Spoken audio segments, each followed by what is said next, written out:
All right, I think we're broadcasting. So welcome to Coffee on Couchbase. The goal here is we're going to be talking about what's new in the Couchbase 4.1 release that happened not too long ago. A little bit about myself, because this is my first Coffee on Couchbase. My name is Nick Raboy, and I'm the developer advocate here at Couchbase. But with me on the line, I have Dawn, Eben, and Todd. So I'll let them tell you a little bit about themselves, starting with Dawn. Hey, I'm Don Pinto. I'm a product manager at Couchbase. And then Todd. Todd Greenstein. I'm also a product manager at Couchbase, mainly focusing on SDKs and developer empowerment. And then Eben. Hi. Go for it. Okay, good afternoon. I'm Eben Haber. I'm working on tools to make people be able to use Couchbase more effectively. And I'll be showing one of them today. I hit mute multiple times. Sorry about the audio problems. Yeah, so this is my team with me here today. And so I want to go ahead and ask Dawn, what is one of the what are some of the major features that came out in 4.1? Thanks, Nick. So 4.1 is a release that builds on top of 4.0. Even though it's although it may sound like a minor release with a .1, after the big 4.0, there are some significant big, I would say, improvements that are part of this release.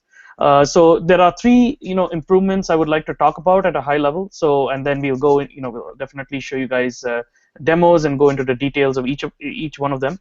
So the first one is complete SQL CRUD support for insert, update, delete, merge, and upsert statements. So things the data manipulation statements, or DML, where you could change or modify documents, whether they be sets of documents or individual documents, atomic singleton documents. You could basically use these statements now with 4.0.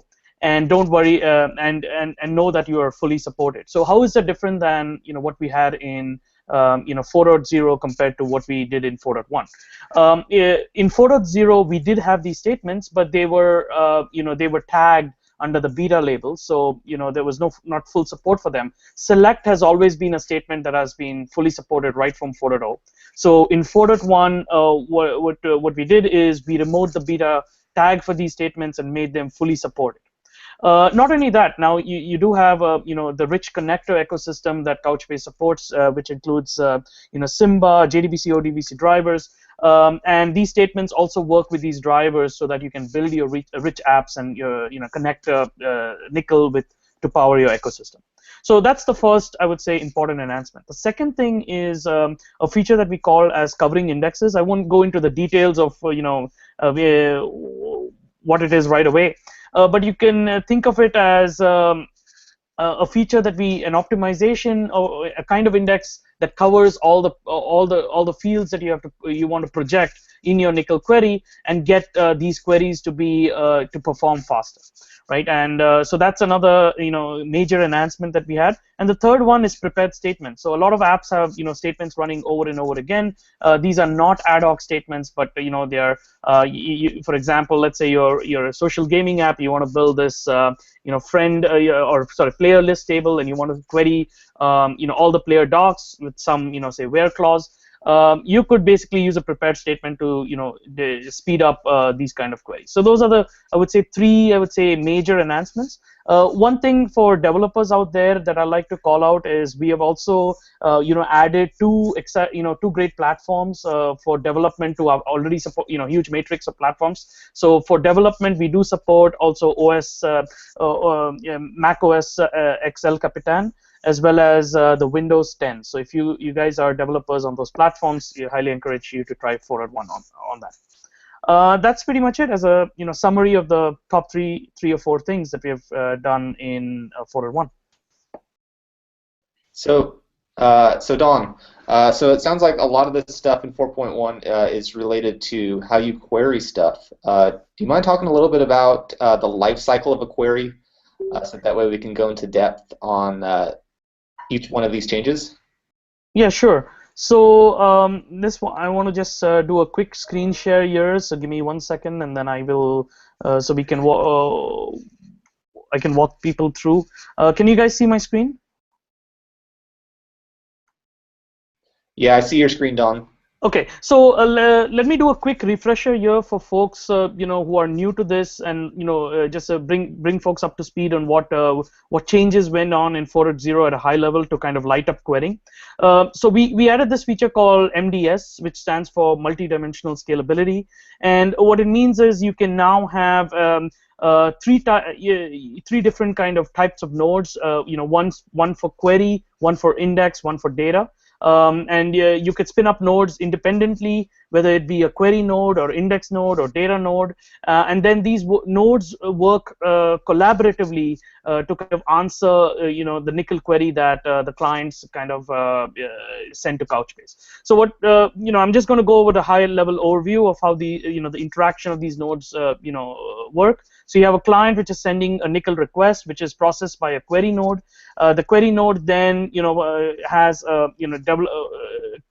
calculates what is the query plan, and then based on the query plan, if there are indexes associated which is used in the plan, then you would go to the index nodes, and the index nodes would return you the documents back to the query node, which would then go to the data nodes to fetch these documents and return the results back to the client. So that's an overall, I would say, I would say high-level diagram of how a query is, the workflow of a query within Couchbase. Now, within the query node, there's a couple of other interesting things that are happening. So let me just show folks that.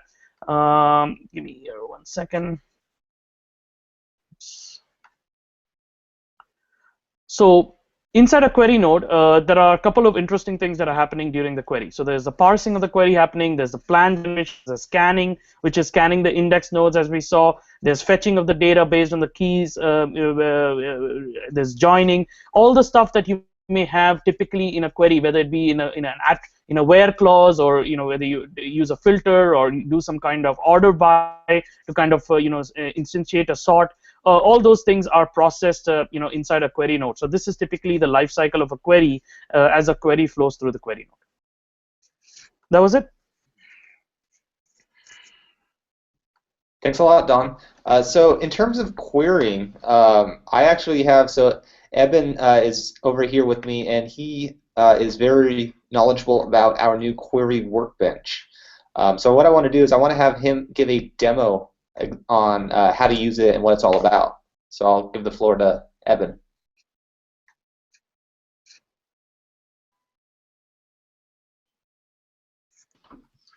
Okay, so good afternoon, everybody. So as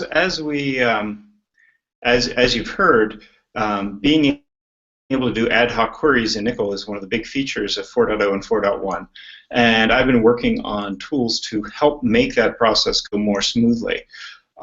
So this is something that is a developer preview that you can download. It works with any of the released versions of 4.0 or 4.1, and it's something that you can install and run along the side, and eventually we hope it should be integrated into the main part of the Couchbase UI. So what we have is a workbench, which if you've ever used Toad or any of the many other workbenches available for relational databases, you'll see a lot of similarities. So on the left we have a list of the buckets that are available.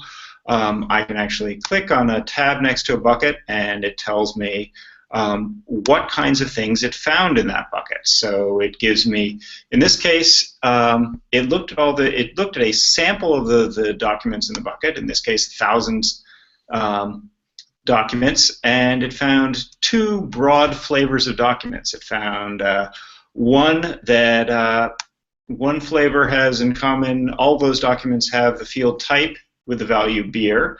And it has the fields that you see, and it gives some examples of the data types you find in that field.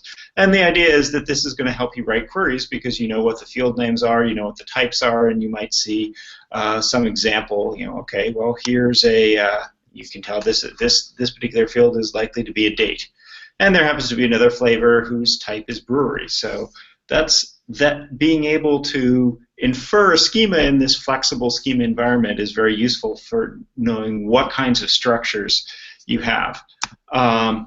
Evan, So it's probably you can, important to note here so that that's also the metadata portion of things. We also have flexible output. So if you've used CBQ at all for looking at queries, you're familiar with how you can look at all the, you can see the results of a query in JSON form, but sometimes JSON isn't the best way to see it. This is the list of indexes in the system, and we see, oh, okay, well, if we view this as a table and just flatten it all out, this is much easier to read, and you can see, oh, okay, well, let's see. So here are the indexes on travel sample, and here's the indexes on beer sample, and so on. So we also have a tree view, which is like the JSON view, but maybe a little bit easier to read. Now, the last thing that I'd like to show you is that I can do a query. The travel sample bucket does have a covering index, and so that means that all the data for this particular query happen to exist in the index. So it's never, this query, the execution of it, is never going to need to go to the data. It can just get the results in the index. So I can just run this, and there's only one answer, and I was able to pull that out very quickly. So I'll hand this on to the next folks. You did it? And all right. Thanks a lot, Evan. So we hear all this talk about covering indexes in this 4.1 release, but what exactly do they offer that didn't exist in 4.0? And I actually want to ask this question to Todd. That's a great question. So the way covering indexes work is if in a particular, they work with secondary indexes only, we should probably point that out. And what it is if you have a secondary index node that's defined within your Couchbase cluster, if in the fields that you're querying within your query are satisfied, the predicate is satisfied all within the fields that are in a particular index, the indexer doesn't have to point to the actual data rows and grab those, or the actual documents, in our case, to grab them. It just returns all of the actual fields that you're after straight out of the index. So it's a huge performance optimization. It allows you to perform queries much quicker than having to go and absorb all that transport cost between nodes that's possible if you're doing more complex ad hoc type queries. So. Thanks a lot, Todd. I also have another question. It's a little not on the subject of indexing, but more on the subject of querying. I heard DML get thrown out earlier. Can you tell me what DML is? Yeah, so I mean, if you think of it in a traditional sense, I mean, anything that's manipulating data, data manipulation language, basically select potentially as DML as well. But when you see a lot of our documentation and blogging and things refer to DML, we're specifically referring to DML mutations, being able to do inserts, deletes, updates, select into. Those are all supported now as GA features. They were beta in 4.0, and we've actually moved those over to actually being fully supported now. So you get all that additional flexibility from having the query API being able to perform these DML type operations like you would in a traditional SQL data system as well. So is there any kind of limitations to the DML as of right now? The biggest one I would note, I mean, while it's a really powerful feature and it's great, when you're developing your applications and whatnot, there's going to be a little bit of performance limitation compared to obviously doing things from a traditional key value perspective. Being able to do those things, from the SDKs in particular, from the key value interface is going to be substantially faster. Just because the time for absorbing transport cost, not just transport costs, but being able to parse the individual queries and those type of things. I mean, you're going to still have a fairly substantial performance increase using the KB API. So what about in terms of updating? Can we do a partial update? We can. That's a good point. So one of the things with updates right now, you can do a partial update through Nickel, and what you gain in doing that is the query engine itself within Couchbase retrieves the document and writes it again without any of the transport cost of having to return it to the particular SDK or the particular client that you're referring or that you're actually making the update from. So if your application needs to just update a particular field, you can do that with Nickel really efficiently, and the only transport cost that you're going to have is between the actual query engine in Couchbase and the document itself. You're going to, that cost of over the network back to the SDKs is not going to be an issue. Awesome. So I know we discussed as one of the major features here being prepared statements. Can you give a little bit more insight into what those are, in addition to what Don had mentioned? Sure. Yeah, prepared statements from like a traditional, relational database system. We wanted to make sure that we included that capability within Couchbase too. And what that is, in really simple terms, is freezing an execution plan to a current state. And that doesn't mean it's not robust and it's not dynamic. There is, the things when you think about, you can still use parameterized queries. And what it does is each time that you're issuing a particular query, you basically don't have to, have that overhead of having to create an execution plan within the query engine itself. It basically knows that you're passing in, a specific named execution plan that's frozen in time, and boom, off it goes, and basically all that cost of having to determine the execution plan is recovered in your query. So is it a good idea to always use prepared statements when we write queries, or is there a time where we might not want to use them?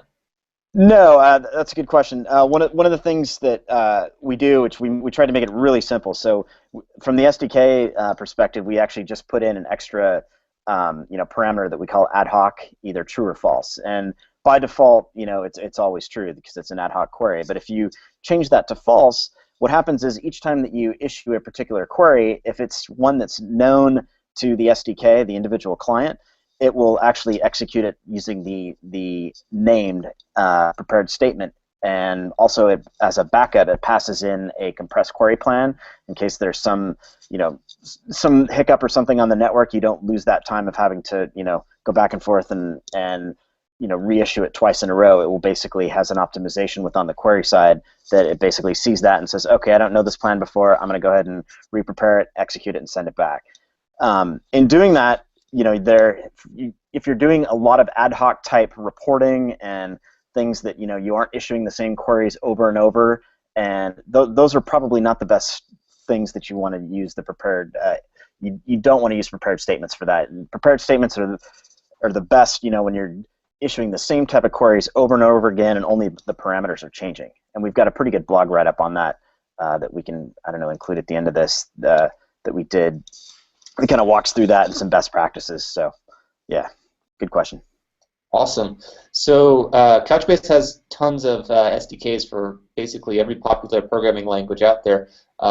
Does prepared statements work for all of these SDKs? It does, all the way down to our lowest level, which is the C SDK, and the ones that are native, Golang, .NET, and Java, as well as the scripted languages. Node.js, obviously, which is one that I'm a huge fan of, and Ruby, and as Python, these are all supported as well, and PHP, of course. Awesome, thank you, Todd. This question is for Dawn. Are there any other features in 4.1 that we might have missed so far in this talk? So the other thing I like is the connectors and platforms. I'll just recap that. As I mentioned earlier, that I just want folks to hear about that. That the Simba driver with the JDBC and ODBC is now supports the new the DML capabilities that we have graduated to. There's also support for the the platforms, Windows 10, Mac El Capitan.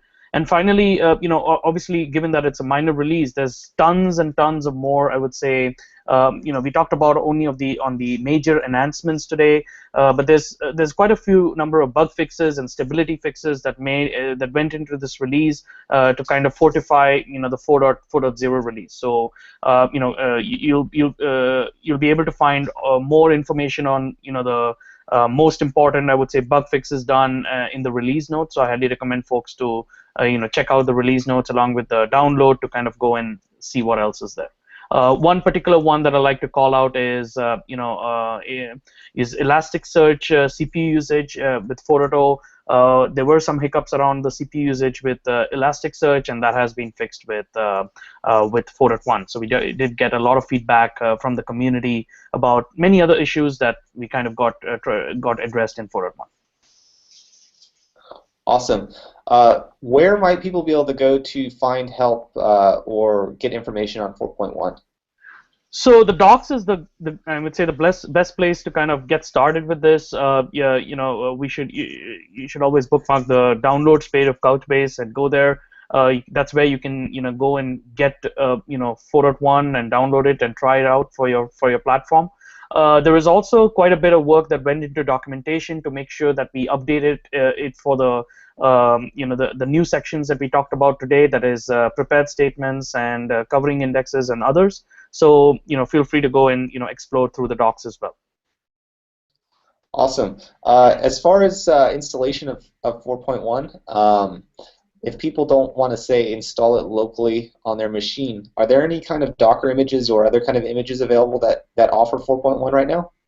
Yeah, so we are working on the Amazon AMIs and Docker images, so they should be, if they're not already published, they should be on their way soon to get published. So stay tuned. Otherwise, for some, we are lighting up the cloud platforms as we speak. So you might be able to find your, I would say Amazon AMI, shortly for 4.1. Awesome. As one of the final things I want to do here is I want to show a quick demo. I want to show a quick demo on how well covering indexes perform in Couchbase. And I also want to show just some basic DML operations so that way you get a sense of how easy it is to use within your application. So I'm going to go ahead and try to share my screen here. See how lucky I get. Oh. Can anyone see my screen? Yes. Awesome. So first off, I have a query here. So this is actually Node.js. It's just a sample query that queries against our travel sample bucket. And what's important here is we're querying with a condition where the type is airport and there's a city of Dallas. So I'm going to go ahead and execute this endpoint. Nothing too fancy. I'm just going to run it. And you can see that it has fairly high runtime. I'd say I probably wouldn't want that in my production application. 108 milliseconds for a simple query, that's quite some time. So what we can do to enhance that is if I open up my terminal here, and I know it was mentioned several times already, CBQ, which is the Couchbase query client, we can use this to, I'm going to go ahead and use it to create a index. I'm going to create a covering index, which should increase the performance of this.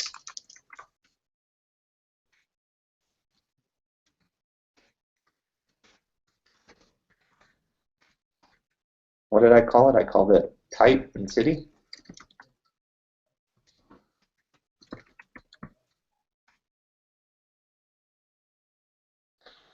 So it created an index. So if I run this query again, in theory, it should, yeah. So it went from 108 milliseconds to 14 milliseconds. And the covering index, the covering points were type and city. That's what I typed in. I'll bring up my terminal again, and right here. So these are the conditions that I covered. The second thing I'm going to show is more along the lines of a insert using Nickel and the Node.js SDK. So what's going to happen here is I'm going to insert a document which is going to be prefixed with test. It's going to have a unique value in the key, and it's just going to be a first name and last name. So let's go ahead and give that a try.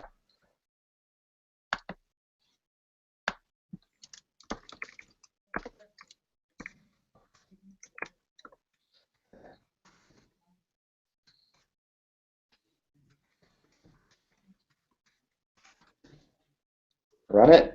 So let's see if it showed up. I think I may have other items in here, but let's go ahead and give it a shot.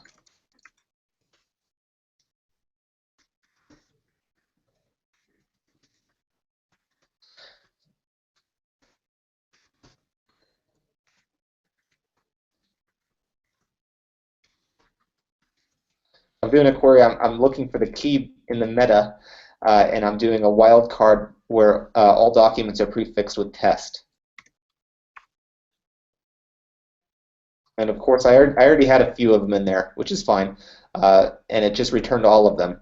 And so that proves that the insert works, and now if I wanted to say delete, I'm just going to run the delete from within CBQ, because I don't have it in my Node.js application, but I can do delete travel sample, where, let's say, meta